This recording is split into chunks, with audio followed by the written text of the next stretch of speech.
All right, we've got Ed Sheeran backstage at Wells Fargo Arena, back in Des Moines, finally. Yeah, very excited to be here. I really like Iowa. Now, the first time you were here, you were opening up for Taylor Swift, and we had a chance to chat with you at the Star Acoustic Lounge.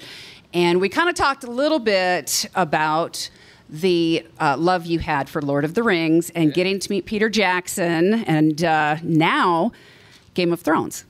Yeah, well, that was actually before I did the Hobbit song for Peter Jackson as well, so we went back and did that, which was quite cool. Yeah, Game of Thrones, equally as cool. I haven't written a song for it, though. I just sing a song in it. You are going to sing? I am singing in it, yeah. Okay, I know you're doing the cameo, yeah. And do we know exactly when that's going to air? I don't know what episode it's in. Yeah, I didn't know that, but... Season starts July 15th, so we're ready. We're ready. 6 or 7 weeks after that, you will have seen it, because there's only 7 episodes, isn't there? Yes. Yeah.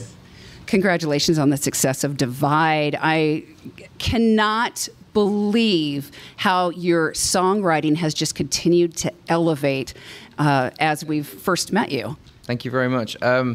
Yeah, I'm glad you said that, because I am trying to try out different things with songwriting. But yeah, I think this record's definitely the most effort I've ever put into making a record, I'd say. Yeah.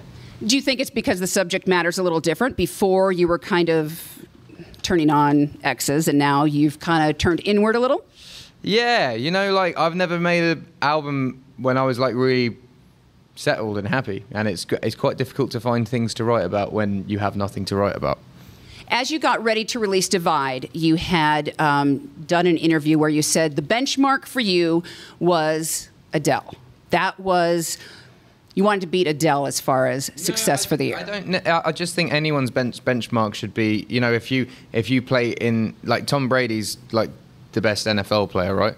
So if you get into the NFL, your goal should be you should become as good as Tom Brady, or like in England we had David Beckham. Like, I just think in any craft you should pick the best person and try and emulate them. Like, it wasn't me saying like I'm going to beat Adele. It's just like you just have to look at who's the best and be like, I want to get to that level. I think that's a normal thing to say.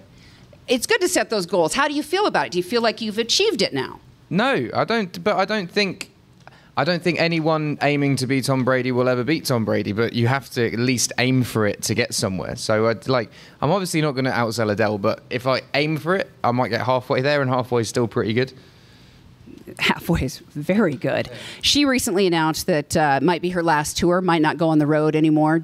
Do you see that somewhere down the line for you? No, but like, some people love touring and some people don't, and you know, there are people like Kate Bush who doesn't tour but makes great records, right. And you know, the Beatles stopped touring and still made great records. I think some people love touring and love making records. Some people just love making records. Some people just love touring.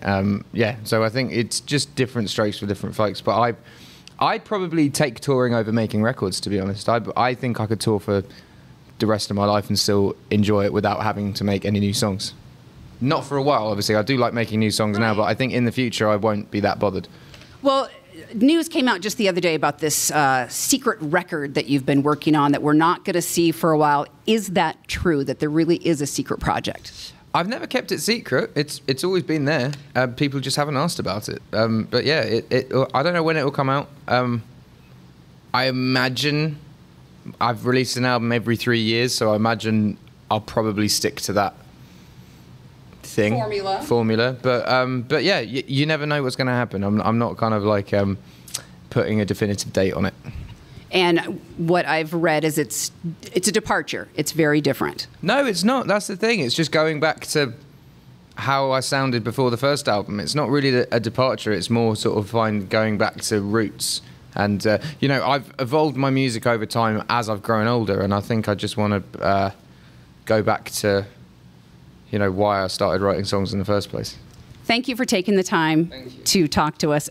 Nothing but the best, and good luck on the rest of this U.S. tour. Thank you, and make Des Moines a stop again next time. You're always invited. Stop. Thank you very much.